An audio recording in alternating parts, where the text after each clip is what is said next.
Bine ai venit și tare mă bucur să te am aici alături de mine. Hai să vedem ce vrea spiritul să ne transmită astăzi. Ce vrea spiritul să ne transmită în această citire? Care este mesajul pentru tine astăzi, pentru toți cei care urmăresc acest videoclip? Și să ne rugăm ca acest mesaj să ajungă la aceia dintre ei care au nevoie de dânsul. Și eu chiar cred că algoritmul lucrează și la modul acesta. Hai să vedem.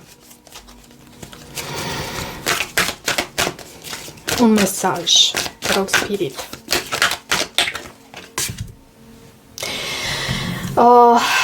Financial constraints, numărul 13. Sunt anumite constrângeri financiare prin care tu treci și asta pentru că există atașament de ceea ce tu îți dorești. Știi cum te rog eu acum? Și cifra 5 poate fi importantă pentru tine, este o cifră a schimbării, este o cifră care poate să aducă și conflict și tensiune, însă e tot acest conflict și toată această tensiune e menită să te ducă pe margine, nu știu dacă să te ducă pe margine înspre a păși înspre necunoscut. Și sper să mă fac înțeleasă cu felul în care văd eu lucrurile acum. E necesar aici să pășești în necunoscut și să nu te atașezi de aceste finanțe, de acești bănuți, de această situație materială, de acești bănuți care îți lipsesc. Este foarte important pentru tine să... Da, ai nevoie de bănuți, ok? E ok, toată lumea are, dar e foarte important să vezi ce pui tu ca și contravaloare pentru ceea ce tu urmează să obții sub forma acelor bănuți. Și să te concentrezi pe ce ai tu de exprimat, pe ce ai tu de transmis, pe ce ai tu de adus ca valoare pentru a primi acea contravaloare reprezentată de bănuți și reprezentând în același timp siguranța ta materială. De ce acest financial constraints? Mai dăm, te rog, aici un mesaj.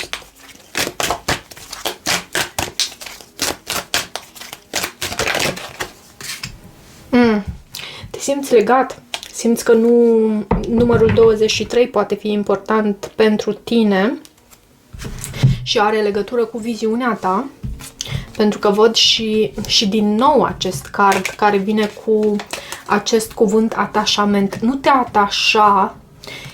E foarte ok să îți dorești să ai bănuți, ok? Să ai o situație financiară stabilă, dar nu te atașa de această idee de care reprezintă situația ta materială. Nu te atașa de această idee, ci concentrează-te pe ceea ce tu pui ca valoare pentru ceea ce urmează să obții. Ce depui tu ca valoare pentru ceea ce urmează să obții? Pentru că există aici un sentiment de atașament pentru ceea ce înseamnă stabilitatea ta materială. Văd frică, văd teamă, văd nesiguranță în privința acestui lucru. Și văd aici la baza pachetului a ieșit și acest card, cea de-a 6-a chakră, Arhanghelul Metatron. Poți să te rogi Arhanghelului Metatron într-o perioadă și eu obișnuiam să fac acest lucru și ajută foarte mult, doar că timpul este limitat și știm lucrurile acestea, dar dacă e să începi de undeva, poți să te rogi Arhanghelului Metatron. Ok, știu că, așa cum am spus, timpul sunt doar 24 de ore din zi pe care noi le avem într-o zi Dar tu lucrezi la un alt nivel acum și astfel trebuie să te gândești că lucrezi la un alt nivel. Și viziunea ta are un impact foarte mare asupra tot ce se întâmplă în viața ta. Pentru a ieși din această constrângere financiară, materială, pentru că de data asta a ieșit pe masă, văd această constrângere financiară, materială, roagă-te unul la mână și încearcă să îți construiești, pentru că știți cum, e atât de greu, cel puțin pentru mine a fost destul de greu și încă îmi este, să îți formezi acea viziune despre viitorul tău. Gândiți-vă un pic. Gândiți-vă un pic. Vă e ușor ca în mintea voastră, în momentul de față, pentru un minut, dați-vă, puneți pauză pe acest videoclip și dați-vă un minut vouă. Reușiți să vedeți viitorul vostru ideal? Gândiți-vă puțin. Pentru că noi suntem, de fapt, condiționați să trăim și să repetăm trecutul. Și ne este foarte greu, pentru că trupul nostru ne cere doza aceea de drog cu care este obișnuită. Ne este foarte greu să ieșim din cunoscut și să pășim în necunoscut. Și ne e teamă. Și gândiți-vă puțin, v-a fost ușor, dacă celor care ați pus pauză și poate că ați revenit la acest videoclip, v-a fost ușor să faceți, să vă construiți acea viziune a viitorului vostru așa cum vă doriți voi? Până la urmă e la nivel de vis, la nivel de visare. V-a fost ușor? Eu nu cred. Ok, hai să vedem tarotul ce are să transmită. Totul ține de viziunea pe care voi vă construiți și de pasiunea pe care o depuneți pentru a vă îndeplini acea viziune și de cât de mult timp sunteți voi dispuși să depuneți efort pentru viitorul vostru. Și un viitor diferit decât trecutul vostru. Pentru că trecutul vostru îl retrăiți chiar și acum. Având în vedere că cei mai mulți trăiți în atașament și no judgment here. Niciun fel de judecată aici, pentru că și eu fac acest lucru, încerc să mă desprind și îmi este greu. Mi-a fost mult mai greu la început.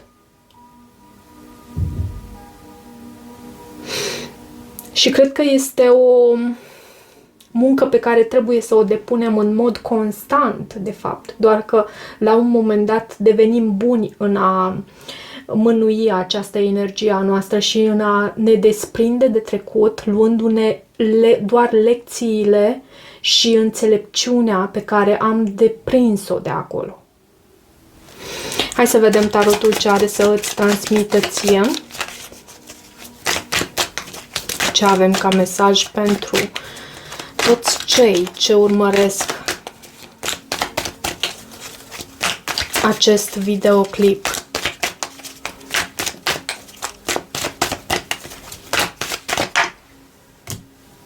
Regele de spade. Îți trebuie... Regele de spade pomenește despre faptul că tu e necesar, da, să ai acea viziune, să îți formezi acea viziune a viitorului tău, unde vrei tu să ajungi, ok? Doar așa, în joacă, să zicem, pentru moment. După care să retrăiești acea viziune din nou și din nou pentru a-ți o întipări în subconștientul tău până la nivelul cel mai profund posibil. Și Și pentru asta îți trebuie structură, îți trebuie voință, îți trebuie să te folosești și de logica ta. În niciun caz să nu o abandonezi pe drum și să te îndrepți doar înspre ceea ce înseamnă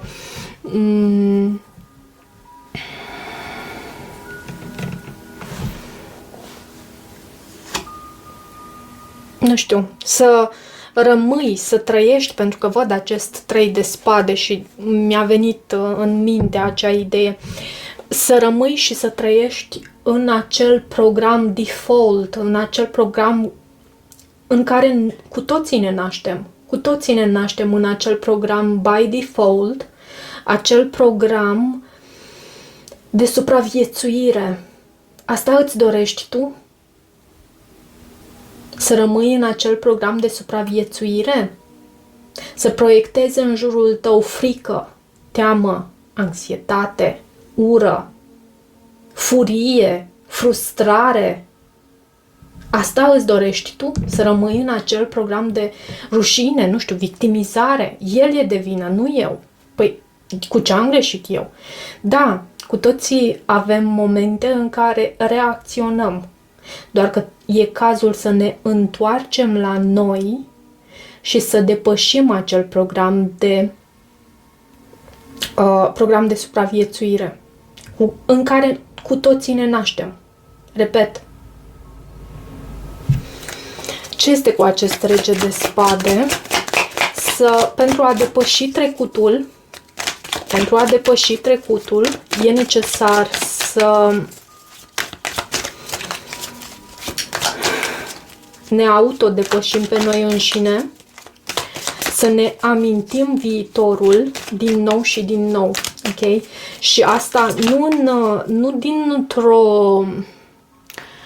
dintr-un program, nu din acel program de supraviețuire, ci asociind acel viitor cu inspirația, cu iubirea de viață, cu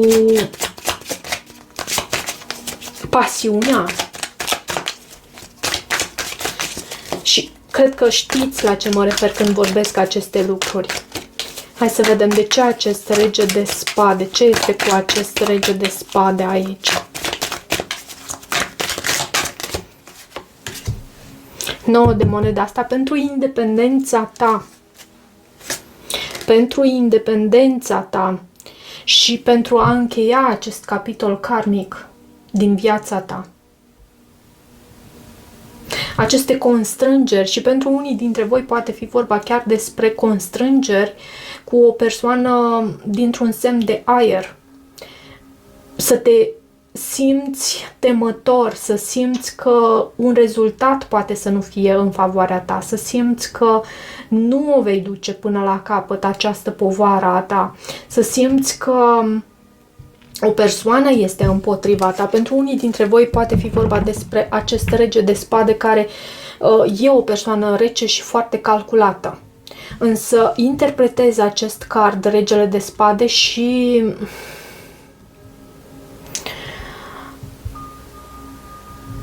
ca pe tine în această energie determinată. Și asta pentru a îți obține independența ta.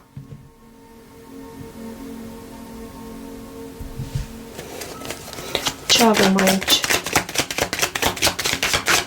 Pentru a ieși dintr-un ciclu karmic, pentru a ieși din programul acela de supraviețuire, pentru că noi trebuie să... e ca o scară pe care noi trebuie să urcăm. Și atunci când ne simțim în siguranță, noi reușim să depășim, de fapt este pentru că am reușit să depășim anumite obstacole și reușim să ne ridicăm și vibrația, să trăim și în siguranță, și în bucurie, și în recunoștință, și în iubire, și în inspirație, și în pasiune pentru viață și pentru tot ce înseamnă lumea aceasta și pentru tot ce înseamnă viața noastră, îndrăgostiți de viața noastră.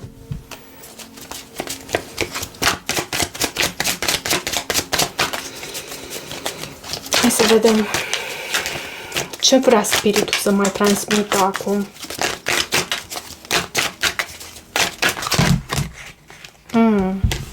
Sunt prea multe cărți. Cred că un sfert de pachet și nu vreau să mă buimăcească. Vreau un singur card, te rog, spirit. Ce vrei tu să transmiți celor care urmăresc acest mesaj, încă sunt în acest mesaj și au nevoie de mesajul tău? Cavalerul de cupe. Și 4 de monede, totuși la baza pachetului.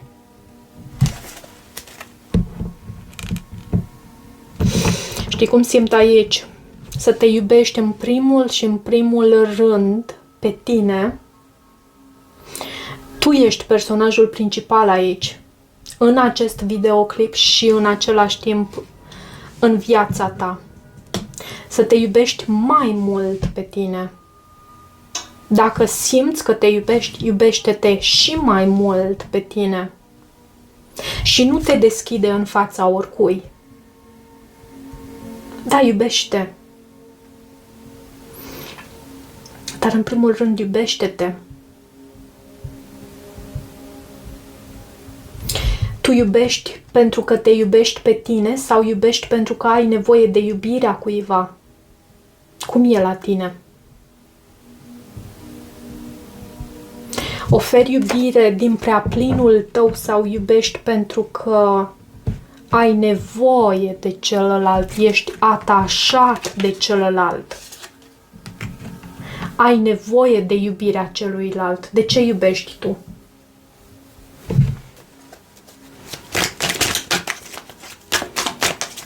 Alege-te pe tine.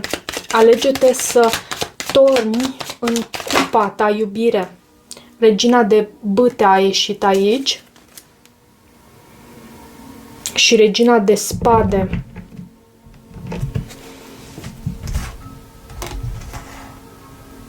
Cred că e ca un moment de aha pentru tine.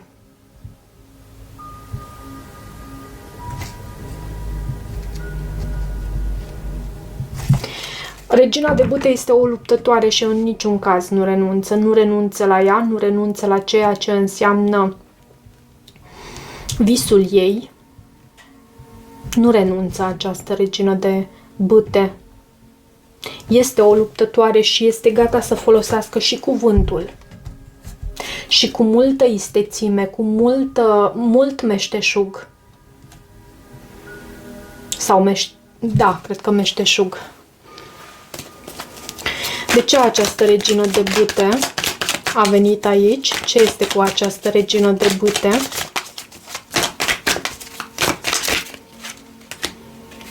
Patru de bâte, 2 de bâte, Marea Preoteasă.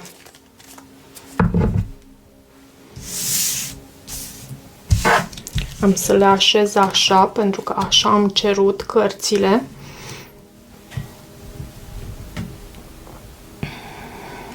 Patru de bâte este o carte a stabilității. Este o carte a acelui sentiment de acasă, a acelui sentiment că aici eu mă simt bine. Este o carte care aduce bucurie, dacă nu am spus, petrecere, întruniri cu prieteni dragi și oameni apropiați. Căsnicie, este cartea căsniciei. Însă aici, acasă, în ceea ce privește casa ta, cred că tu te afli la o răscruce de drumuri. Trebuie să iei o anumită decizie aici.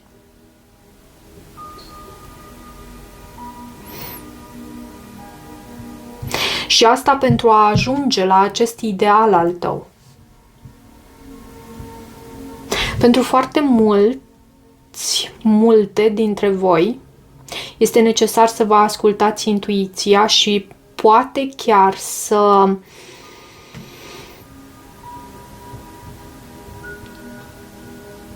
apelați,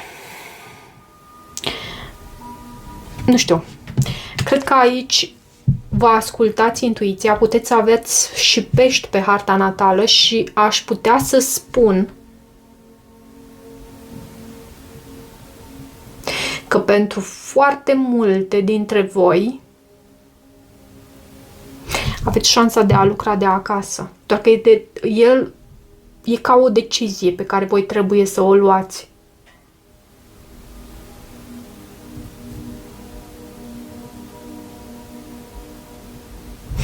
Și să vă ascultați intuiția. Ce vrea Universul de la tine în această perioadă?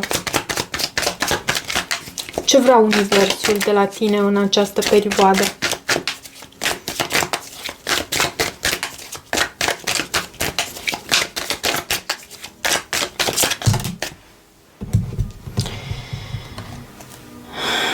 A venit judecata și a venit întoarsă și a venit și justiția și ea întoarsă. Eu cred că sunt persoane. Sunt persoane în jurul tău, poate chiar mai multe, care sunt ca o distragere de la ceea ce tu trebuie să faci în următoarea perioadă. Te simți așa ca cu acest doi de bâte, ca într-o perioadă în care tu trebuie să iei o anumită decizie pentru tine și există și elemente din exterior, persoane din exterior care acționează ca o distragere de la scopul tău, de la obiectivul tău, de la viziunea ta, cel mai bine spus. Există persoane care sunt ca o distragere aici și Universul vrea să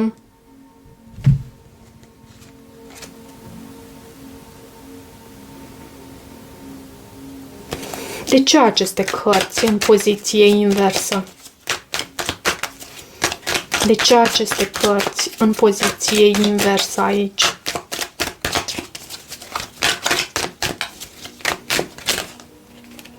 Regele de cupe, temperanța. Posibil chiar o persoană față de care te-ai retras, sau universul asta îți cere să te retragi pentru moment, nu spun că pentru totdeauna, însă aici e necesar să iei anumite decizii pentru viața ta, să îți asculți intuiția pentru stabilitatea ta, pentru independența ta. Și îți amintești că atunci când am primit acest cavaler de cupe, am primit și 4 de monede la baza pachetului. 4 de monede care vorbește și despre a nu te deschide în fața la ceva anume. Și acest cavaler de cupe este ca energie ce vine în față. Cavalerul vine înaintea regelui. Cavalerul de cupe îl avem înaintea regelui. Și e o persoană aici care încearcă să vindece ceva anume cu tine. Acest rege de cupe. Poate fi vorba despre un rac, pești sau scorpion. Zodia nu are atât de mult importanță cât pentru tine, având în vedere că am început cu aceste cărți la început de citire și știm faptul că te simți ușor ca într-o strânsoare, ușor ca într-o menghină. E foarte important să te alegi pe tine, să torni în cupa ta mai mult și mai mult și lasă să se reverse din cupa ta dacă e necesar și pentru cei din jur, dar nu iubi nu iubi din atașament, nu iubi pentru că ai nevoie de iubirea celuilalt, ci iubește pentru că ai de unde să oferi. În acel spațiu trebuie să ajungi tu. Și aici cred că Universul vrea de la tine, pentru că urmează o nouă ofertă. Vine o nouă ofertă în calea ta. În primul rând avem acest cavaler de cupe și îndemnul Universului aici, cu aceste cărți, acela de a mai aștepta în ceea ce privește răspunsul pentru această persoană, de a te retrage în peștera ta.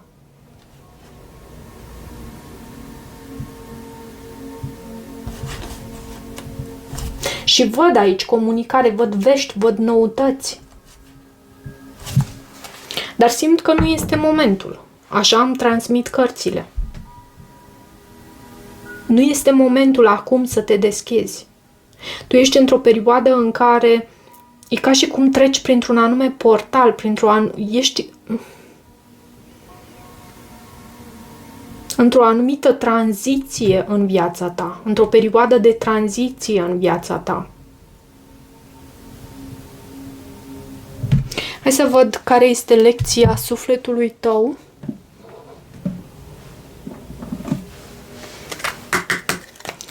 Care este lecția sufletului tău?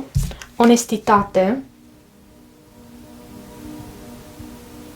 I can't always expect the truth from others, but I can expect it from myself.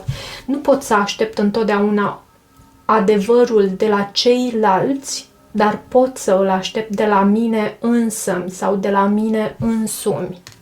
Este lecția sufletului tău și în același timp scopul, viziunea. Ai reușit să îți construiești viziunea pentru viitorul tău.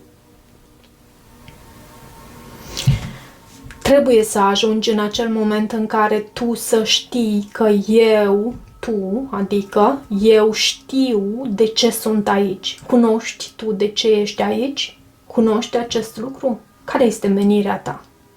Pentru ce ai venit în această lume? Da, ok. Trăiești acum această constrângere financiară și îți dorești să ajungi la eliberare de această constrângere financiară, dar te concentrezi pe această viziune, adică eu vreau să obțin bani, sau te concentrezi pe faptul că tu ai ceva de oferit pentru a obține acel echivalent pentru siguranța ta. Tu ai de oferit ceva aici. Și care este valoarea a ceea ce tu ai de oferit? Și oricum, valoarea o vor judeca cei din jur și în cele din urmă vei primi contravaloarea. Dar încearcă să depui